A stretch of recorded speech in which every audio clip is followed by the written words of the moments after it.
Before we start today's episode, I want to share a lovely review of the podcast with you all. This one is titled Amazing Podcast, and it comes in from Sarah Ann 9898 via Apple Podcasts. She says, I have been absolutely loving this podcast. I found Hannah on TikTok almost 2 years ago now and quickly became a follower and Patreon subscriber. She shares wonderful witchy information and is so extremely personable. I highly recommend this podcast to all of the witchy people out there. Thank you so much, Sarah, for your lovely review and all of your support. It truly warms my heart when I read these and get to meet lovely people like you, which I have done in my Patreon. It's been fantastic getting to know you, and I'm really grateful for your review today. Welcome to Witch Talks, a series for spiritual seekers, witches, and enlightened souls. I'm Hannah the Suburban Witch, an intuitive tarot reader, astrologer, and eclectic witch, and I hope you're ready to get up close and personal with your favourite witches. If you are listening to this podcast around April 1st, 2022, this is actually the first day that students can be on my course, The Art of Psychic Divination. If you missed out on securing your spot, I'm here to let you know we have opened the doors for sales for 1 extra week. This means we are closing those doors on April 8th. So if you haven't got your spot yet, make sure to hit the link in the description box and stay tuned for the promo of the course details. The Afterlight Institute proudly presents The Art of Psychic Divination Level 1. In this course, you will learn to identify your number 1 psychic skill, so you know where to focus your energy. You will learn the foundations of psychic divination, crystals, herbs, and the different psychic senses. And you will feel confident in identifying, interpreting, and understanding the signs and symbols from Spirit, guiding you in your everyday life. The Art of Psychic Divination Level 1 featuring Hannah the Suburban Witch. Identify your number 1 psychic skill while learning everything you need to know to start connecting with the spirit world now. The Afterlight Institute. Ignite the light, magic, and miracles within.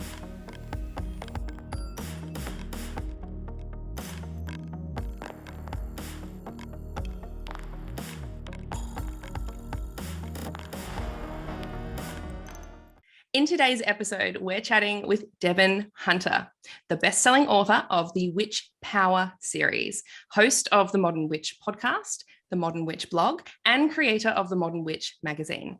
We have so much to talk about today, as Devin is an initiate in many occult orders and has even created his own traditions. He is the founder of Sacred Fires and the co-founder of the Black Rose tradition of Witchcraft. He is a veritable fountain of knowledge, and I may be fangirling just a little bit at the fact that I get to chat with him today. He is joining us via Zoom all the way from California. Hey, Devin, welcome to the show. Hello, thanks for having me. It is so great to have you here. I'm super excited. It's so fun to be on the other side of things, and so it's like, I don't know, it's a treat. I'm excited. Thanks for having me. You're very welcome. Now, it's a big deal having you on the show, as I'm sure everyone can tell from that intro. You are a busy man. You have a lot of things that you are doing, and I usually start off by asking, what you do in the witchy world. But for you, I want to know what brings you joy outside of your work as a witch. Well, I really, right now, and I'd say for the last 4 or 5 years, especially, I've really just been playing with my plants. It's got me through the pandemic, and there was this really beautiful burst of excitement around plants, and especially houseplants and stuff during the pandemic. And so that has been fun because there's suddenly all kinds of new resources that there weren't. And so, really, when I'm not doing witchy things for, somebody or something or whatever, I got my fingers in some dirt and I'm playing around with some plants and just kind of having a good time. It keeps me grounded and inspired and all of those good things. But of course, I then turn it into work, right? Because I have a book coming out on plants now. But so that's like a whole thing. But plants, honestly, it's my chill time. I also do a lot of volunteer work when I can. And although it's not quite volunteer work, because I did end up somehow in a position where I get a little money for it now, but where I work with kids and teenagers in the performing arts. So that's a really fun thing to be able to do as well. So that's kind of like what, that keeps me normal and part of rest of society. And I like that, because otherwise I'm just like the kind of crazy wizard off doing his own things. I love that. And I didn't know about the volunteer work as well. That's really awesome. And volunteer work is just so rewarding. So it's great to hear that you're getting into that as well. Yeah, I mean, you don't I do it because I literally love it. And so it doesn't feel like work. Though, it's one of those things. But and now, like I said, now I do get a little something. So you can't really I know there's no complaints here. Everything worked out really, really well. But Awesome. it's all about it's really about getting and working with kids and just that kind of a thing. So Are you interested in the performing arts yourself? Yeah, I have a big background in performing arts. I classically trained musician, and I used to have a really good singing voice back in the day. And I was this close to going to school and getting my degree in music education. But I really love dance, and that's one of the reasons I have a very weird artsy background, but I did a little bit of everything. And obviously music stuck. I don't know how you can have music in your life and it not just, permeate everything.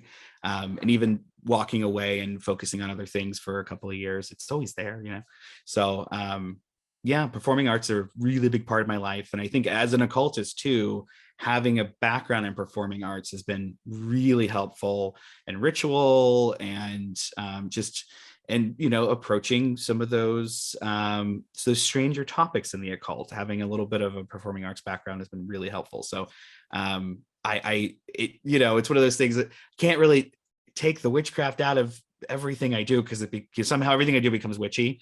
And so even the performing arts became a witchy thing for me in its own way. I totally understand. And I think it obviously would serve you really well doing things like your podcast. And I'm sure you do classes and stand up in front of people and all sorts of stuff where it can become like a performance. And, having those speaking skills that come from all of that it's priceless. It's fantastic. Yeah, absolutely. Yeah. So going back to the plants, do you mainly focus on indoor plants, or do you have like a big garden outside that's going crazy as well? A little bit of both. So my I would say my specialty is rare indoor plants. We'll say that. And a lot of it's tropical plants. Things that I live in California, but I'm in Northern California, which is really dry, and it gets really hot. Things catch on fire here. It's a little like Australia, parts of Australia. Yep. And so it's dry and things catch on fire. And so it's hard to have a lush, beautiful garden sometimes out here. And so it's been a lot of learning to do native scaping, understanding what is going to do well, what's not going to do well. There's a lot of experimenting that you have to do. And there's also a lot of microclimates. The area of California I live in is just full of microclimates. So I could drive 30 minutes away and you're in a completely different, there's fog there. There's no fog here. It's very strange. So, and then even we all have this. If you have a backyard, even your own backyard has little mini microclimates. So it's weird to grow things out here though. So a lot of my attention becomes the stuff I can grow indoors, right? And the stuff I can keep alive, if there's a drought or something. And that slowly creeped, I'm also with a Taurus who, he really we all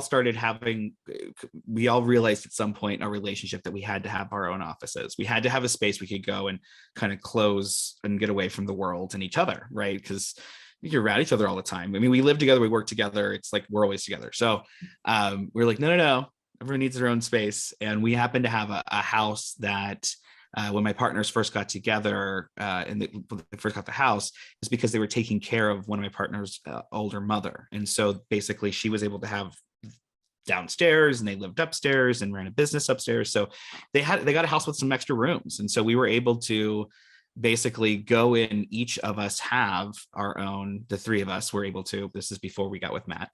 Now there's four of us. It's very confusing. But able to get our own offices, and mine was a very heavy psychic space. Mm-hmm. And my partner Chaz, being a Taurus, he did the exact opposite. His was this very open, very lush, beautiful. He started bringing house plants in, and I started to get very jealous of his house plants, and he had very, very basic stuff. He was just like going to Home Depot and bringing whatever, and very basic stuff. But I still got jealous because I'm like, that's so pretty. And the background is that I have a really good history with landscaping and farming, and I come from a very rural area. My mother owned a landscaping company when I was a kid, and that was my first job, was working for her in a landscaping company. And then I worked on a produce farm that also bred and raised flowers and things like that for people. So I was used to that stuff, but houseplants was like, it was a whole other kind of mess of stuff. And I didn't really jump into it too much. And then, of course, being a witch, your attention is never drawn to houseplants. It's always drawn to like obscure poisonous things or herbs mostly. And so I found myself in this predicament one day where I didn't have any lush beauty in my life that was like in my immediate space. I had to go to my partner's office if I wanted to have like a plant in my life, around me. Everything was dying outside because the drought was so hard here at the time. And then things were catching on fire. And so you couldn't even go outside. You couldn't breathe the air. It was like really bad. And so I just was like, okay, this is it. If this is the apocalypse, I'm going to start. What would I do in the apocalypse? I would start trying to raise my own food, but that's not going to happen right now. And B, although we did start that process just in case, you never know. I would start doing that thing of raising plants everywhere in my space, that I would have a nice, so that's what I started doing. I started just collecting things and having, and I just started to fall in love with there's a story that's untold with houseplants, which is that a lot of these things have been in cultivation for a very long time, hundreds of years in some cases. Like the African violet has been in cultivation for hundreds of years. And it's it used to be something that gardening was not women's work. Women were not allowed to garden at one point in time. The belief were that flowers were too vulgar and they would give women dirty ideas, and we just couldn't have that. Yeah. Ooh. Oh no. The Victorian era was fun. Let me tell you. Queen Victoria, she had her own flowers and she raised her own flowers, but she was all about like breaking down some of those things. But there's a whole thing to keeping women outside of it. And because HortOCCULTure was a boys club, and it was like you had to be a rich, mostly British guy in order to be part of, the scene in this world. And so during that time, there was a lot of just kind of keeping things quiet. It was kind of like how we have covens and traditions, right? They'd breed something and only they would have this thing, and you'd have, and so for a long time, it just was so hard to access and get access into it. If you weren't a rich white guy, it wasn't happening. And then, obviously over time, women got introduced more into it. They kind of just stepped in. We're like, no, we're here and we're doing this and you can't stop us now, which is great. And then everything obviously exploded. But during this time, there's a lot of conservancy that's happening, which is going out and finding species that are actually going extinct, and or that can only be found in one part of the world. And so if something happens to that system, that plant will be gone forever. And so this was how a lot of it was framed. Back in the day, it was like, oh, look at these pretty flowers that we're importing from China and from, these other places. But then we started to realize that, oh, these things can only grow here in these special conditions. And if anything were to happen, or this deforestation were to continue to happen, then we're going to lose something that could be actually quite precious. There could be medicines in this, or there could be, some, key to something else here. Also, it's life, right? It's this beautiful thing that the planet made, and it would still continue to exist if we hadn't, come along. So that's when I started to understand the background and the history to houseplants, it really piqued my interest in a way that I don't usually get interested in. I mean, I'm very into true crime, and I'm like, that's my kind of stuff. So like plant history was not what I thought I was going to be obsessing over. But there's just a lot of stuff there. There's also no magical history to it basically whatsoever, outside of the indigenous cultures that may or may not be familiar with the plant in the way that we in the West, like in the West, it's all about taxonomy. You want to have its name and it's da da da da da. But in a lot of these indigenous cultures, they did not see plants in the same way that we see plants. Plants were just part of the world. It wasn't about, and there, of course, were special plants and special things, but to take that knowledge outside of, and I think we've seen this, outside of an indigenous context and try to apply it to a bunch of other things doesn't work for anybody very well. And so I have no interest in that whatsoever, right? If I can go to Ecuador, I can go somewhere in South America and have, a shaman explain something, I will be there 100%, but that's going to be between me and that shaman. I feel, that's that. I'm not going to publish that kind of stuff. So I also realized there was just nothing about it. Like I'd look up a plant and that I was in love with, like a alocasia dragon scale, which looks like a dragon scale. And there's no magical information about it whatsoever. And I'm like, well, this is stupid. Like why? Right. And then being who I am, and not accepting that, it took me on this whole other radical course of things about why correspondences exist the way that they do and who's responsible for that and a bunch of other stuff. So I found that there was this entire world of magic that was completely unexplored. So and that was with a lot of these houseplants, are you then basically going straight back to scratch and saying, okay, this is how it looks, that, because I know a lot of plants, how they look can tell us what they're good for. This has heart-shaped leaves. Maybe it's really good for heart opening, for love magic, that sort of thing. And then looking at whether it is, edible, whether it is poisonous, and sort of crafting these magical meanings just from your intuition and what you see. I think that's 30% of it. And I think brilliant for you to say that, for you to bring those up, because those are the two big things. There's what we call the Doctrine of Signatures, which is where we get the idea that if something looks like something, then it, like an organ or something we're familiar with, like a heart, like there's a lot of heart-shaped leaves out there, like a lot of heart-shaped leaves out there. I use violet leaves in a lot of my love magic because they look like a heart. Yeah, absolutely. It's perfect. And that's one of the reasons I think violet is associated often with love magic, which you only start to see that more often since like the 70s. People talk, at least here in the States, but it wasn't something that was traditionally there. But I think it's because you've got those heart-shaped leaves. So you have like the Doctrine of Signatures, which I think is it works really well. So to not apply that, I think would just be like not applying the Dewey Decimal System when you're cataloging. It's like, what? So absolutely, Doctrine of Signature is there. The other part of it, though, is that I'm a medium, so I run off of spirits. And to me, witchcraft is synonymous with working with spirits. So a lot of it actually is talking to the plant and experimenting with it. And so and I'm not an author who writes about stuff he doesn't do. And I know that was like a thing for a hot minute, which was more about the theory of witchcraft and the theoretical practice of witchcraft based off of having an understanding of correspondences, which anybody could do. That's why you could sit down with your friend and be like, oh, you need to cast a money spell. You just do ... You could just whip it right out because you're familiar with it. So there was a lot of writing about witchcraft for a period of time where people weren't doing any of the witchcraft they were doing. And I don't want to be that guy. So I learned so much when you're experimenting, and I'm so into magical experimentation. And so a lot of it is working with the plant, looking at my plants as I'm like, yes, right, we did that, we did this. But so I work with the plant spirit and try to become familiar with that. And that's a whole other thing with house plants, because you have so many cultivars and so many variations off of the same plant. And so you can have 14 different varieties of, there's more, there's like 200 something syngoniums out there, and do each of them have a different plant spirit? Even though they look a little different and they have it. So there's a lot of interesting stuff there. Well, now I want to know the answer. Do they have a different spirit? The answer is no. Or the answer is yes, they all have their own plant spirits. They're all different. It's more like a family.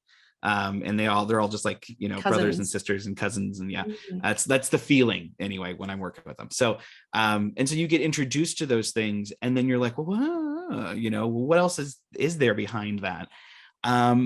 And so, a lot of it's that, and then, the trial and error of, oh, well, I think this would be good for protection, so let's try this. But there's also species association. So there's also certain plants that we like you don't understand what it is because its folk name or its common name is very different. Like right now there's a plant called the Cissus discolor, which is this gorgeous it's a cissus, so it's a vining plant, and everyone's like super all about it. But it's actually related to a grape. And so it's and ficuses are actually figs. And so, and a lot of people don't know that. And so it's part of it's understanding that part of the background of it and going, well, if you're going to go work with a ficus, right, which almost everyone's got a ficus in their house, you're going to work with ficus. Well, okay, ficuses are fig trees. It's the same. They're not going to fruit, but it's the same plant. And so you can't ignore the history of ficus and the magical associations of fig, right? When you're cataloging and understanding and trying to work out what ficus is.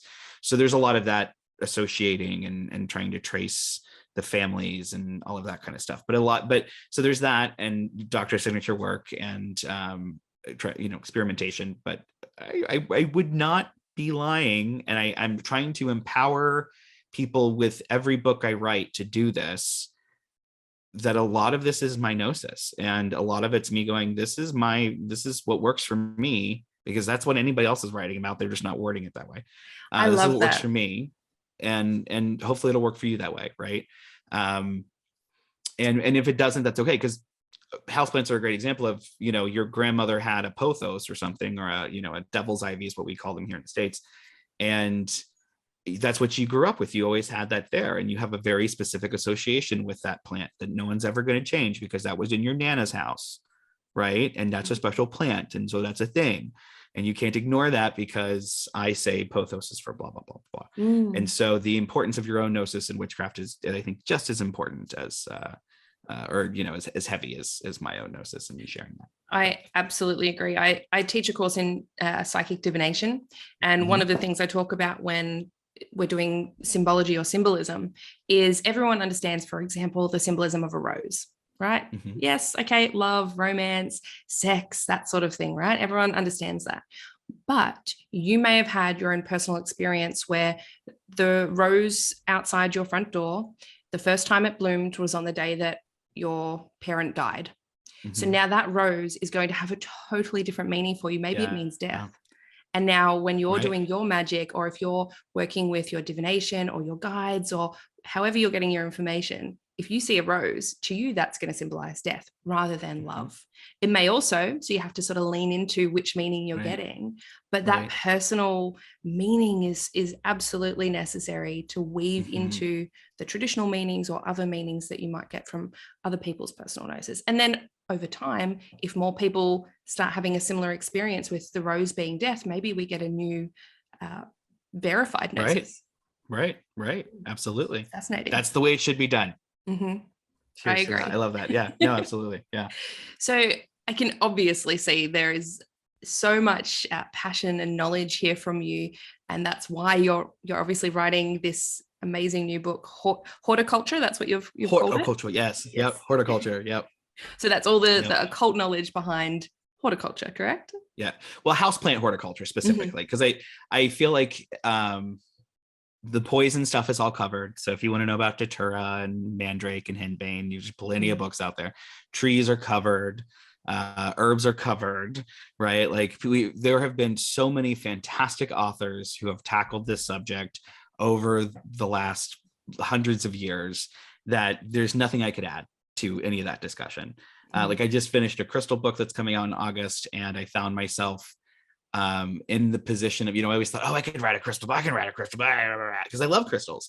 And then I found myself going to write it. And a big thing with me and writing is that I want to write things that haven't been written before. I want to add to the discussion, because I feel like the privilege I have as an author is that I am permanently kind of part of this discussion we're having right now about occultism, but I'm just a dude doing it. And in 10 years, there's going to be a whole new crop of people doing it.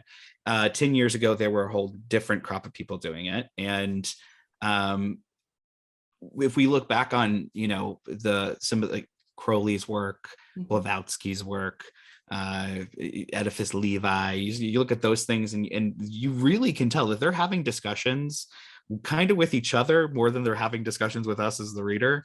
And Dion Fortune was really bad for that. Like her, even like I think a big chunk of her forward or her introductions were like, well, Crowley says this, and and so it's like, we're doing that, right? But on social media, we get to do that so much quicker. So if I'm going to put a book out, I don't want to be just repeating something other people you can get online, right? I don't want to just go Google something. So being original is really hard, because especially when it comes to plants and crystals, because those things have been covered. And so I was like, okay, I've always wanted to, I knew I always wanted to write a crystal book. I did not know that I wanted to write a plant book. So that was a trip for me. And then when it was really clear that it needed to be a houseplant magic book, then it was like, oh, okay, game on, because I realized it hadn't been done before. And now Juliet Diaz has a couple of houseplants in her book, Plant Witchery. And she just did a phenomenal job with that. And I love her, by the way, she's amazing. She's the shit. Juliet Diaz is amazing. She's one of the presenters at HortOCCULTure this year. Oh, so awesome. And so while all this was brewing, I was like, okay, all right, I'm just going to jump on all of it. So the book deal happened, which I knew was going to happen, just because I knew no one had done it before. So I'm like, this is going to be an easy sell to the publisher. So while that was kind of brewing, I put together HortOCCULTure, the festival. I started a Twitter account called Hort. I mean, all these little things just to kind of move things. We got the domain and all of it. And so, yeah, so I mean, my plan is just to focus on houseplants, because I feel like it's been done a million times, or everything else has been done. And I don't want to be that guy. And, when you've got Juliet Diaz and you've got Aaron Murphy Hiscock, and they're putting out fantastic stuff right now that is so accessible about the rest of the plant world, I'm good, right? So houseplants it is.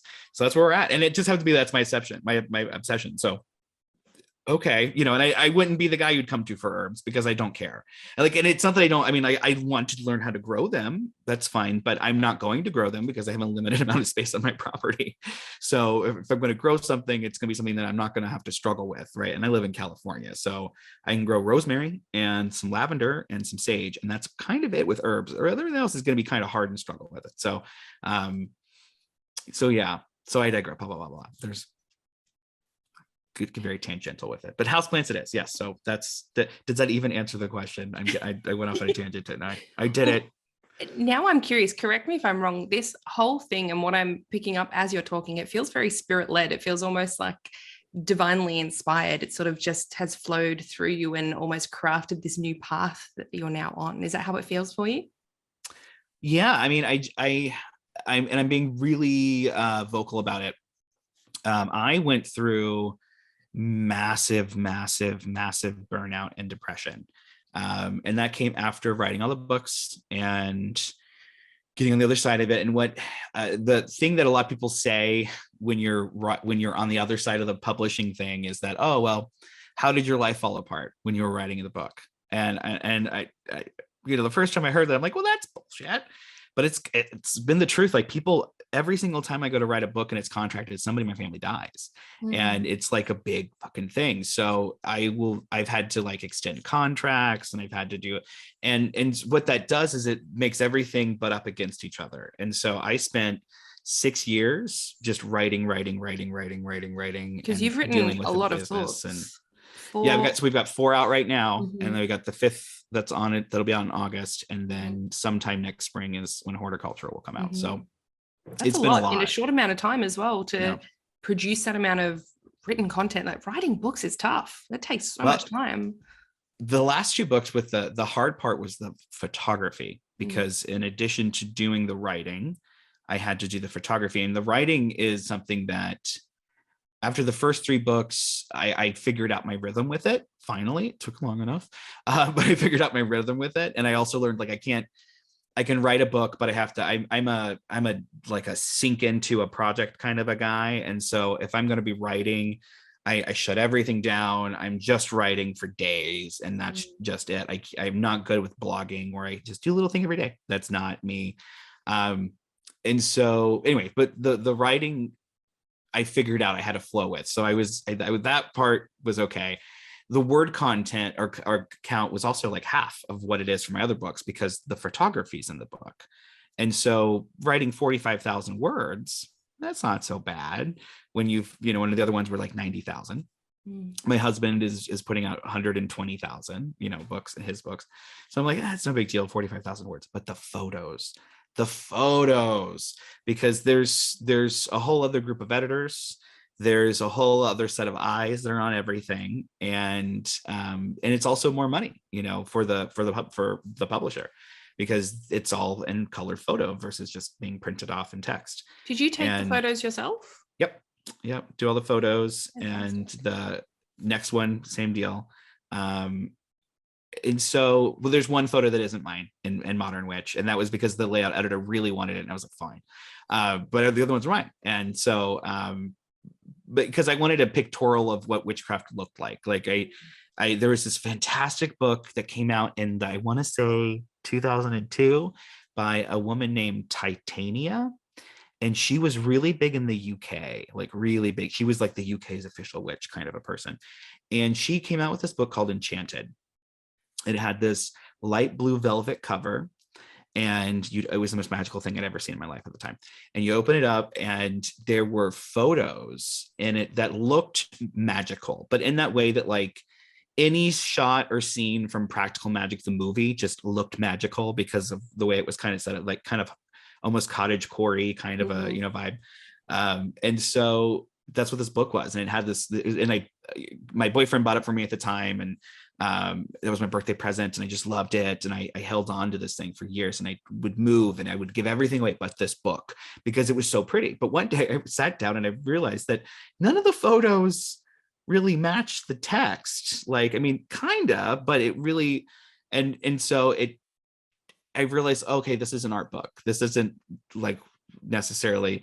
And then my brain started cooking of like, well, I could do a pictorial guide of witchcraft. Like I could totally do that, And so that's where Modern Witch, the book, came from. But all the photos, that was a thing. And it was part of the sell, when you go to the publisher and you're like, this is what I can do. It was part of the sell. And they said no at first. They were like, you need to do something else. And so and I don't know if my editor would tell the story the same way, but I remember it this way. I remember them saying, no, looks like it's going to cost a lot of money to produce. We need to know that you can sell books first. And so write something else. And that's how Witch's Book of Power came out, or came to be. I never realized that the order was not how it almost came through to you. That's very interesting. Yeah, I wanted to do Modern Witch first. Now, I had written, like when I was like 19 and 20, I had written a horrible book, a horrible manuscript called Universal Witch. Now, today, it would be eviscerated. Oh my God. People would be like, this is the most appropriated thing ever. Because the whole point of it was like, oh, like there's a golden thread. Let's look at the golden thread. Yeah. And it just would not play well here. And Llewellyn, and I sent it into Llewellyn, I sent it into Weiser. I heard back from Weiser very quickly. It was a no. And Llewellyn, it took weeks and weeks. And I finally got the rejection letter. And I was like, I'm never writing a book. It's never going to happen. And I gave up on it. And then Llewellyn actually came to, somebody from Llewellyn came to me, which was like amazing. And that's how the whole thing, and they're like, well, would you be interested? And I was like, oh, I'd love to write this, which was what became Modern Witch. And they said, so we talked, and eventually the blueprint for the Witch's Book of Power was there already. Like that wasn't the problem, because I'd been teaching a class that was the material from the class. So I knew I could do that. And that was the first run was Witch's Book of Power, and just to see. And then halfway through Witch's Book of Power, I knew that the next book would be Witch's Book of Spirits. And that was a very trippy experience. But all of this got down to, I got burnt out. To answer your question, flipping back there, I got burnt out, and it really drained me. And my father passed away, and that was the person that was like the closest, like as far as like everyone, I say, but you write a book and somebody dies. That's what happened to me, right? But so this last one was my father dying, and it really fucked with me, right? Excuse my language, but it really did. And and then the pandemic hit. you know, so it was like a bunch of stress and bad That's stuff. a lot. That's a lot to Yeah. take on. It was a lot. It really was. And so witchcraft itself, as much as witchcraft saved my life, you know, I say this to everyone, and I am very proud to be a witch. That being said, it doesn't always set us up to deal with aspects of life that are going to happen. Like your dad's going to die. Parts of paganism now come with like, there's like prayer work, and you know, there's a couple of other things, but I don't really consider myself pagan, and I've got nothing against pagans, but I myself, I don't necessarily consider myself pagan. So I just found myself, you know, for as much as I have all of this whole occult background, I found myself suffering and not knowing how to deal with it. And you know, all the meditation in the world didn't help. Meditation doesn't necessarily solve depression. Sometimes it can make it worse. And so, you know, it was a thing. It was a lot. And I went back to basics with my own practice, and I found myself actually exploring Buddhism, which I'd always written off, because being trained in the way that I was trained, Buddhism was always kind of laughed at, because of just its approach to life and the soul. And I found myself finding so much comfort in it. So much comfort in it. Just with the idea of like, life isn't, it's not that life is suffering. That's a misquote actually. But it's that life contains suffering, and you can't have life without suffering. It's just they come together, right? In order to live and breathe, you have to suffer. That comes with it. And so, and just accepting that on a very universal, you know, like, this is it. Like, we all do it. The bugs do it. I do it. The elephant does it. We're all doing this thing, and we're all coping with it in our own way. Was a big deal for me. It was very helpful. And then, you know, studying other parts of Buddhism. And I found myself being like, not that I was going to become a Buddhist, because there's no way that's going to happen, because we don't agree on everything, right? But I definitely found myself studying, being a student of Dharma, is what we like to say, if you're not a Buddhist, but you like the stuff. And it was so helpful, and it was so peaceful. And while this was all going on, my plants were they needed me, right? Like, if I didn't get up, because I don't just have I have a lot of plants. I have inside of my house, this isn't a brag, this is an accident, I have like I have over 1,000 plants inside of my house right now. Wow. Outside of the house, we have several hundred as well. And so, and part of it is that I started propagating, because a lot of, like I said, a lot of these are going, well, not a lot of them, but I have several that are going extinct in nature. And so you want to get them, grow them, and then propagate them as much as you can to send them out to other people, in hopes that more people who can do that, obviously the plant will survive. So so I started that like a madman. And so there's all of the propagations, there's like, but we have thousands. So it's not a small amount of plants, right? And so if I neglect them, it's a deal. Like, it's everybody, you feel it in the house, because everything's just, you know. So there'd be days where it's like, okay, get up and do it. And my grandma would go out, or my grandpa would go out in his garden, and it didn't matter what state of mind he was in, he would do his gardening. And by the time he would come out of his gardening, he was always in a really great mood. And you know, he had the best sunflowers in the city, and all of this. The newspaper would come take pictures every year. It was the whole thing. And so there's a point of pride for him. And then I realized that, you know, I love crystals because there's that energy from the earth that's there, but it's also very cosmic in its own way, because what people don't realize, which is, I could talk a little bit about in the book that's about to come out, but so the crystals form on our planet, but the same crystals form on a bunch of other planets too. And so there's actually this, as much as they are the fruit of the earth, they're also our connection to the cosmos. And so there's this beautiful, beautiful energy that crystals have. And I think that's why we're so attracted to them in the ways that we are, not just because they're shiny. And plants are like that too, but it's different, because it's a growing energy, right? So it's constantly changing, and it's sensitive to the environment like we are. And so it's that earth energy that I love in crystals, but it's like living, and it's playful, and, you know, all of that stuff. So I found so much healing, all of this to say, I found so much healing and spiritual centeredness because of my work with plants. And I mean, just working with them and getting, no matter what mood, and then leaning in on the magical aspects of it, right? And going, okay, well, I'm a witch, so what would I do? And what do we do, with this stuff? I interrupt your listening pleasure to ask you if you're enjoying this podcast. I ask because this series is a labour of love, and if you like what you're hearing, consider signing up as a Patreon supporter to see its continued success. Not only will you receive exclusive access to my private Facebook group, but also monthly live readings and moon ritual worksheets. Head over to patreon.com/suburban witchery to sign up now. And now back to the show. I feel way more capable at this stage in my life than I ever have before. And I used to think I was one capable mofo, but then I had and it was total burnout. It was career burnout, spiritual burnout.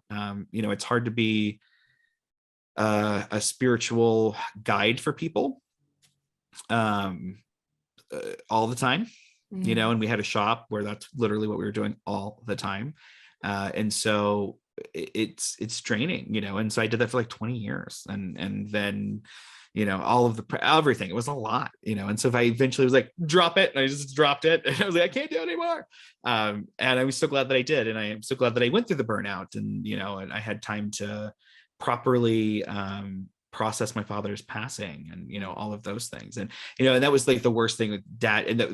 And I really retreated from social media and stuff at that time, because I had said, oh, my father passed away, and I had these people trying to like give me magical advice on how to communicate with my father, and I'm like, listen here, mofo, like, nay. First of all, this is rude as fuck, right? Second of all, I'm a medium. I'm sure I'm not gonna have a problem talking to my dad, and my dad, like, we're chill with that. And third of all, if my dad was going to need you to communicate this message for me, he's not going to come through some completely rando person on the internet. He's gonna, it was a whole thing. And I was like, it's a sad day, but my own grieving process is now turned into a thing that can be weaponized, right? And I was like, that's not cool. So I went away and I went to the land of plants and I healed, and I got a lot of my as my mother would say, well, she would say it in a couple different ways. The most PG way that she would say it is, I got my my vinegar back. And so I got that thing, and that little fire spark that I had that made me want to go write a bunch of books and go to it's back, which is great. And I realized we're all suffering, and you have to heal from that suffering so that you can grow more. And I think you make a good point earlier as well. And I can relate. My grandmother, who I was very, very, very, very, very close to, passed away last month. Oh, I'm so sorry. Witchcraft cannot save you from emotions, and it cannot save you from grief, and it's not supposed to, and that would be unhealthy. It can give you coping mechanisms, as can any religion. And one of my previous guests, Rosie Quartz, when we discussed deconstructing Christianity to witchcraft, she had said something that I thought was brilliant, and that was, most of the religions, and especially with their afterlife concepts, are trauma responses for humans as we have evolved. And I thought that was mind-blowing. And I think what a lot of people miss, that when you lose someone, you're not trying to contact them straight away. That's not going to usually help. Most mediums won't accept someone who's recently lost someone. It's not ethical. It's not good for them. They need to go through the grieving, healing process themselves. And that's really important. So I'm really glad that you touched on that as well, and took the time that you needed away from all of those people. Yeah.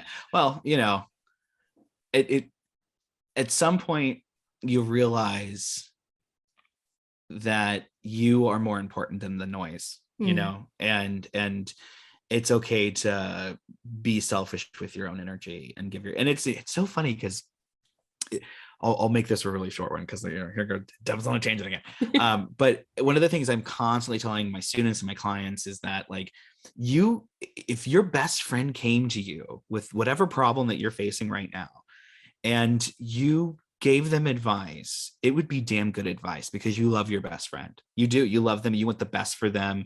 You're not, if you're a good friend yourself, your own hangups and stuff aren't going to be associated with their success. So you're not going to hold them back from success and things. And so if you were to treat yourself like your best friend, and you were to say, oh, this is the problem, and what advice would you give your best friend if it was if their problem was your problem?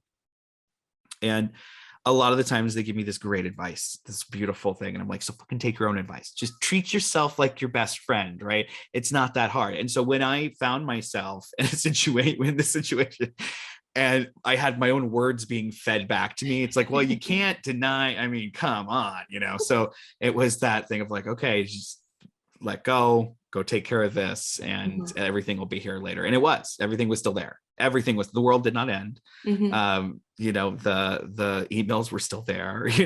Everything was still there. So, and that was okay. So taking care of you, I think is, that was my lesson. And it's my continual lesson. But because so I think for me, witchcraft is so much of an active thing, and you can't be active all the time. But when you need to be super active, you need to be like powerful witch person, you got to have your reserves like there. You can't come at it just completely drained. It ain't gonna work, and that was hard to learn, like like just the reality of that. Like, I am not my best person right now, I can't be.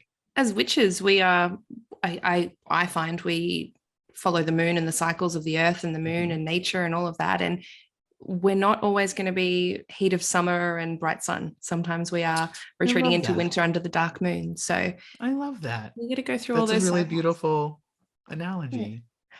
So I like that. Yeah, there you go. I'm going to quote you. I'm going to quote you on that. It'll end up in something, but that's beautiful.